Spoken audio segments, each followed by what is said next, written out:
Thanks for helping with the cleanup. It should have been my job, but... oh well.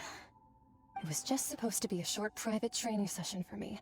I didn't think that my disciple and my master's pet would start brawling in the meantime.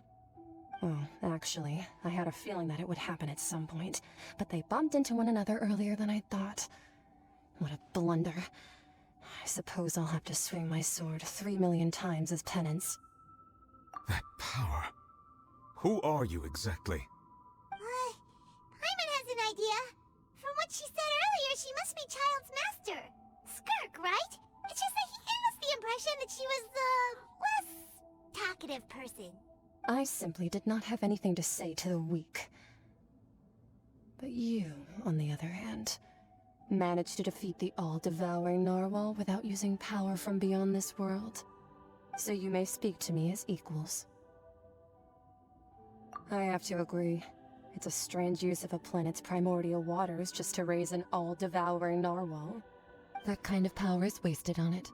It's not cooperative, it eats too much, and I have more important things to do with my time than pet sitting. The only thing that creature has going for it is its looks. All in all, it fails as a pet. Miss Skirk? I think you might have missed the point. The point being? Well, being that this pet almost destroyed an entire nation. So what sort of person is your master? Well, Child's master's master. Wait, is that right? Oh, right.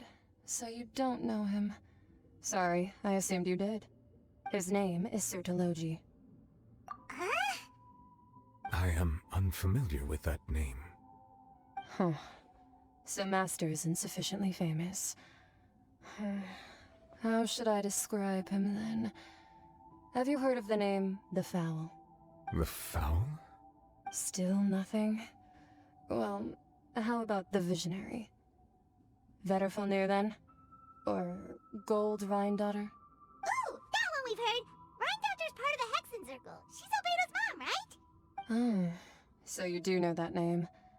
To be honest, I also heard all of those names and titles from my master. I don't actually know them either. But I suppose you understand now, yes? My master is likely a similar sort to Rhine-daughter. They are both pursuing some form of perfection. Wait, didn't you also mention a visionary person? Paimon didn't quite catch their name. Actually, never mind that. I believe it expedient to inform you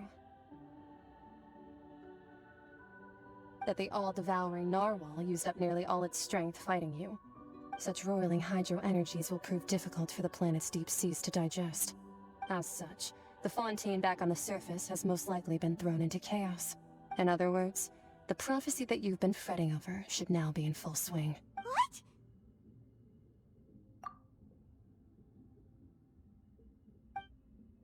Not to worry. Focalor has already managed to deceive the Well, we're going to head topside to see what's going on. No!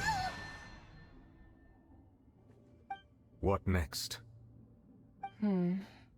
The all-devouring narwhal isn't here, so I'm no longer getting any interference. I can finally catch the scent of your power, what it's made of. It is the authority of the planet's primordial dragons, but with something very similar to a god's curse mixed in. It's quite a novel blend. I'm sure I've encountered something like this before. What was it again? I do not know what you speak of. Ah, of course. How could I forget? You should have the remains of the third descender on your person, yes? Remains? I've never heard of any such thing. Huh. According to your parlance, I believe it may be called a gnosis.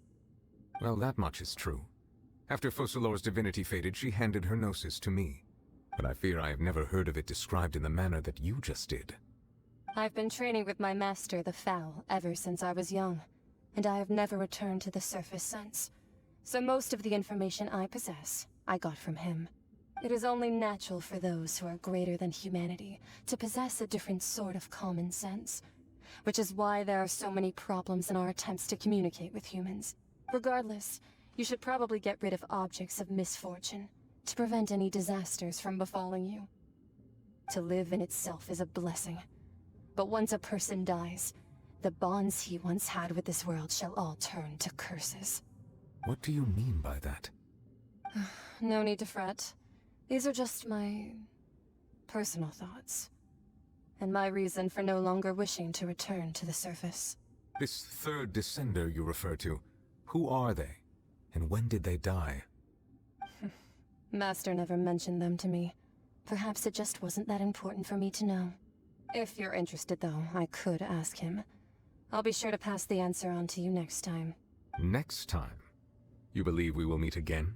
I do. Wait. I have a disciple of my own, don't I? He can be the messenger then.